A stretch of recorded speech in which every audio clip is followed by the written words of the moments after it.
Hey guys, my name is Carla Grace. I am a full-time wildlife artist and I'm going to give you access to a really great section of my tutorial that teaches how to paint the brilliant colors of pink metallic hummingbird feathers. In this sneak peek, I will show you how I unify the vastly different colors between the pinks and the green areas of feathers.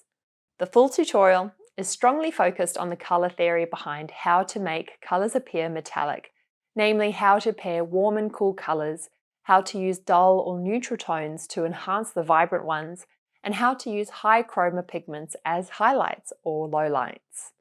Now I'll show you the full section from the tutorial and I'll see you at the end.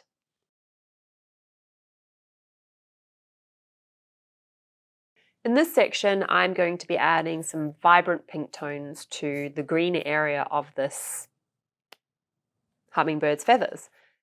This is going to act as a way to bring together all those tones and is going to be one step before our finishing touches.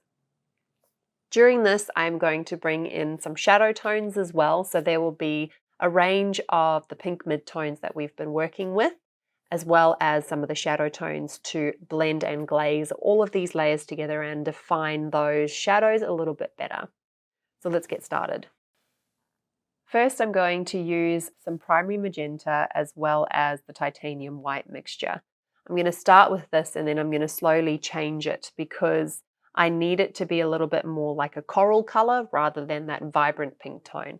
But I do need there to be a link between them. And so I will start here and then I will apply some glazes as I progress in the layering process. So for now, I'll start with the pink and then I will move on to the more orange tones and the glazes as well. So already this pink is a little bit too vibrant, but that works for me because I'm going to tone it back using either the primary magenta and or the pyrrole red. So for now, I will keep going with this pink, applying it over the feathers in a little bit more of a gestural way. This will be applied closer to the areas where we're closer to the pink rather than over the whole thing. I'm allowing a lot of those tones to show through that I've already added. So don't waste the layers by covering it up completely, just do a dry brushing effect. The feather on the left here is the most vibrant pink out of all the feathers that are in the green section. And so I'm a little bit more generous with the application of this tone here.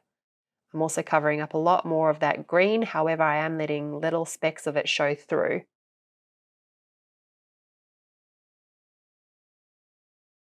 I'm going to switch over to a more orange version of this color now. So I'm going to progressively become a little bit warmer and then it's going to slowly become more brown as I start to fill in those browner areas.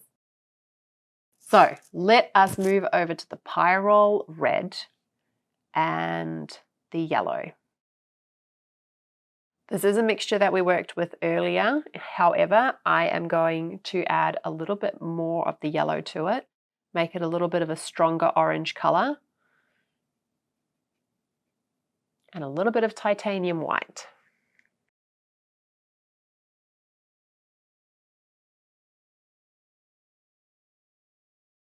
And a little bit of magenta actually. This will really give it that coral look. So in addition to the pyrrole red, so we're making a light orange, I'm going to add the pink to it so that we've got that coral color coming through.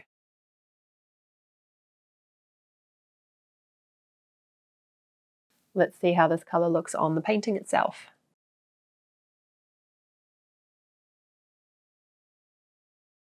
It's a bit light, so let's bring in some more magenta, make it a little bit more pink, and a little bit more pyrrole red. And let's try again. Better. So it's not as pink as that color was that we've been using from the start of this section.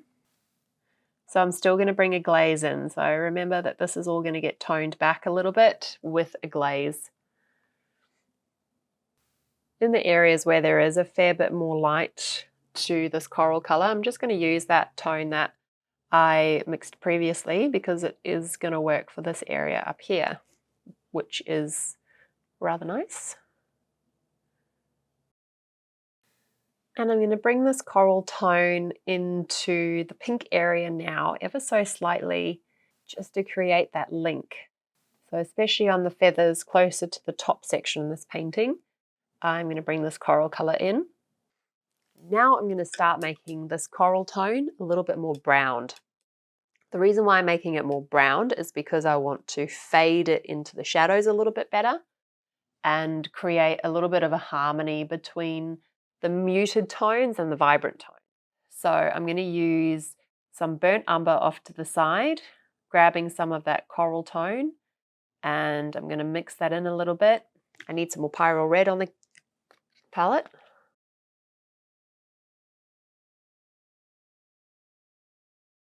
I add some more pyrrole red to the palette so I can use it in my brown mix.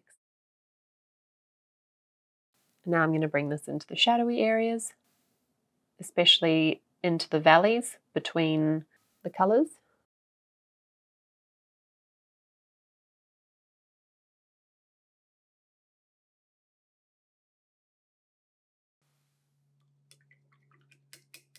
That tone isn't really doing what I'm wanting it to do. I want it to be a more dramatic shadow version. So I'm just going to grab some pure burnt umber and go from there and see what it looks like. Because basically what I want to do is blend it into the shadows and create more definition in the marks that the shadows are making when it comes to the end of the feather and where the overlap from the top feather to the bottom feather becomes exposed by light. So I just want to work on the contrast now with the brown. So it's working as a glaze and I'm essentially dry brushing it into layers of paint. I'm going to switch over to my filbert again because the round size 0, it's great for adding detail, but it's not great for doing like generic applications of paint like this. The glaze goes on a lot better with a bigger brush. And so I'm just going to dry brush the burnt umber into these layers. So let's do it.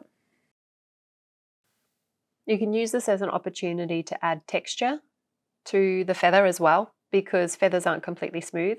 So if you find that your layering up to this point has been quite smooth, then I recommend using this shadow tone, put your filbert brush on its side, and just sort of like dab the shadow tone into the areas where you want more texture to come through. In the areas where the shadow is linking up to the pink and the purpley parts, then switch over to that shadow tone that we created using burnt umber and the quinacridone violet. This will just help to create a more seamless blend in that shadow. Switching back over to burnt umber for the remaining parts of the shadow here in the green and yellow feathers.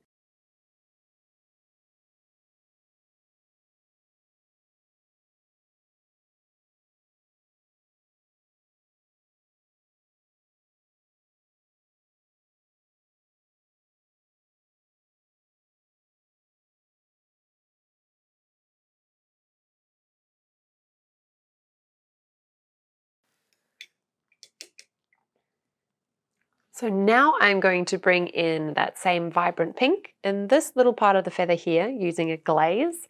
And I'm going to start with a glaze of the quinacridone magenta, just because it is the strongest vibrant color that we've got on our palette. And then I will see what further blending is required after that.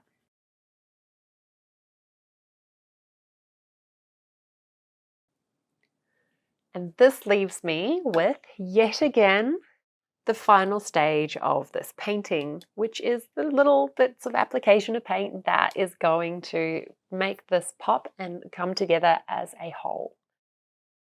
For the full tutorial, please follow the link in the description. Remember to subscribe to see more tips and art from me, and I'll see you next time.